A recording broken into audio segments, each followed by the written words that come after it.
Welcome back to Open Line, talking about Metro Government's Office of Resilience, the new Office of Resilience. We have with us Erik Cole, who's the Chief Resilience Officer, and Havard, who is the deputy there in the office, talking about this kind of new division funded by the Rockefeller Foundation. They'll be here for 2 years, and what their goals are. We've talked about some of the weaknesses, some of the, I guess, challenges facing Metro. We've talked about transportation, housing.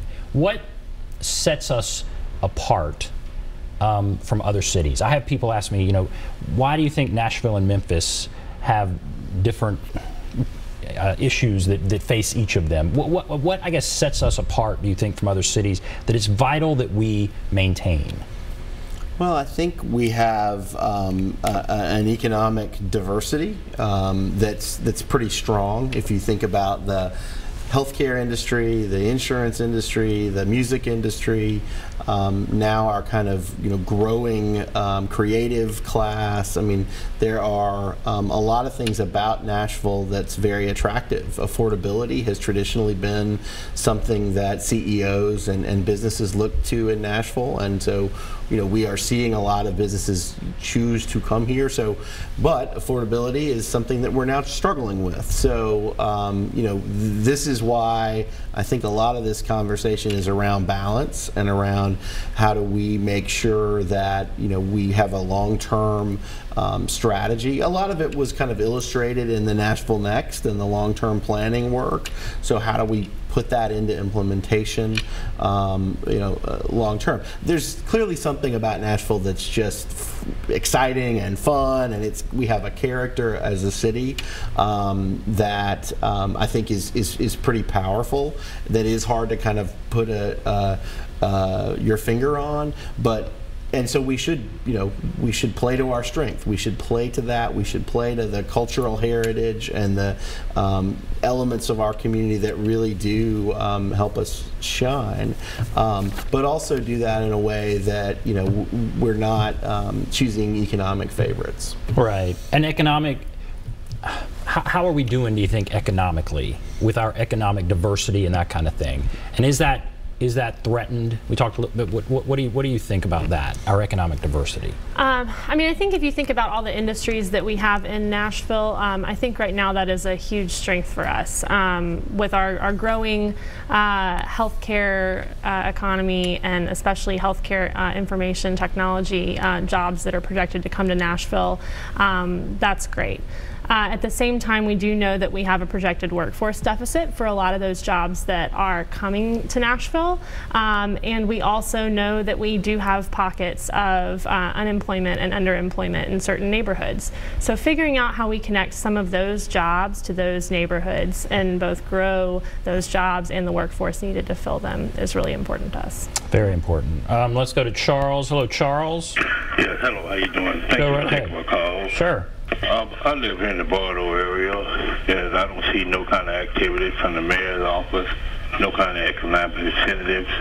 The roads are not paved, potholes, and they're working on this creek behind West Hamilton, but they ain't said what they're doing. They're putting in the piping, and a lot of houses they bought after the flood, tore down, but they're still in sale of the houses and land in the area.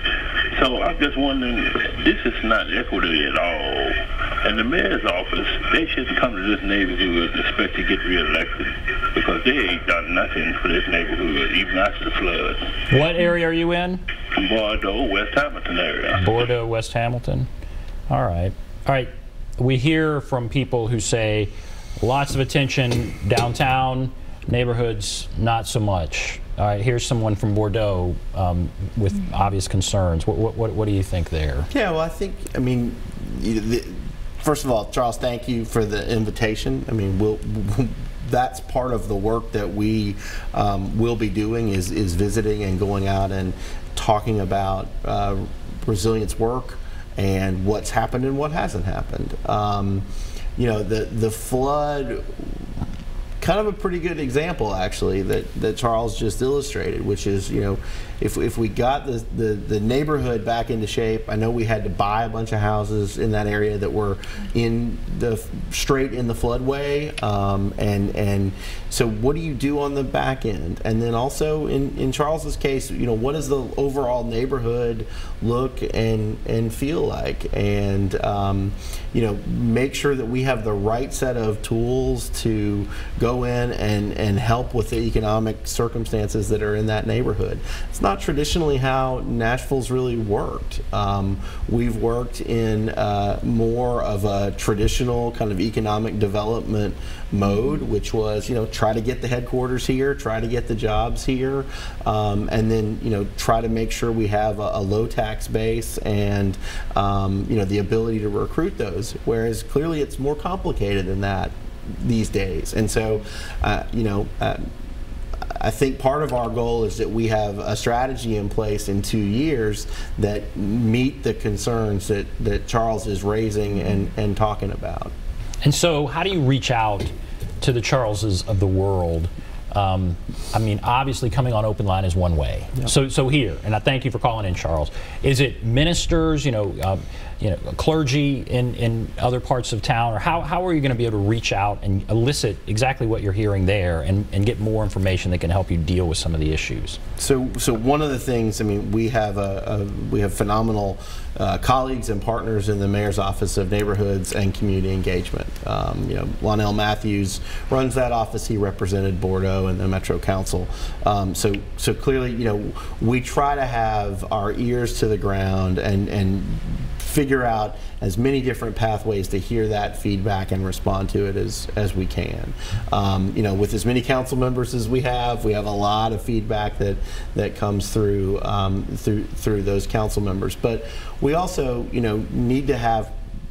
we need to go out and be on the ground. We need to go out and see and talk to, when I was on the city council, I didn't understand, what was going on with a stormwater issue until I was standing in that person's basement while it was actively raining. I mean, so Charles is right. We've got to be out there and understanding what the issues are and trying to understand that. At the same time, we do want universities and the business community and community groups, to give us feedback, to kind of tell us what they're seeing. They know what their water quality in their streams looks like. So we do need that feedback as we put this strategy together too. And so I guess we have about 3 minutes left here. What do you want people to take away from this? This is a new concept, okay? The name it's a new name, and you want people, I guess, to feel like we're gonna do this, and this. Mm-hmm. And so I'll just ask each. What do you want people to take away? What do you want people to take away from this discussion? I'll start with you. I think first of all, it's definitely to get involved with us as we launch this work and as we start some of the community engagement for the Office of Resilience over the next couple of months. Is to get involved, help us understand what are the resilience challenges that are facing your neighborhoods and your communities, and then also get involved in helping us as we develop that strategy and implement it, because we want to make sure. We have a million plans, but ultimately it's only meaningful, first of all, if we deliver outcomes on that, and second of all, if it matters to people like Charles who are calling us. So, yeah. What do you want people to take away? Yeah, I think it's just that resilience is a new way to do the work that we know as a community needs to get done, and it's a way to make sure we're kind of rowing all in the same direction. To do that, but also, is a process that builds on Nashville's kind of inherent strengths. I mean, I think, you're right. Rockefeller chose Nashville because they saw a great deal of potential. They saw a great deal of success, which we are experiencing economically overall. But that in order to be successful in the long term, that economic success has got to reach every area of the county. And clearly the mayor's, she ran on that and that has been, critical to her work as mayor since she got elected. So I think that's part of it, is just how do we make sure that all of these different initiatives and efforts we're doing have an equitable and an economic lens that helps everybody. It was a very interesting discussion. All right, we're going to take a break and then we'll come back. We'll wrap everything up, but we'll take a break, be back right after this.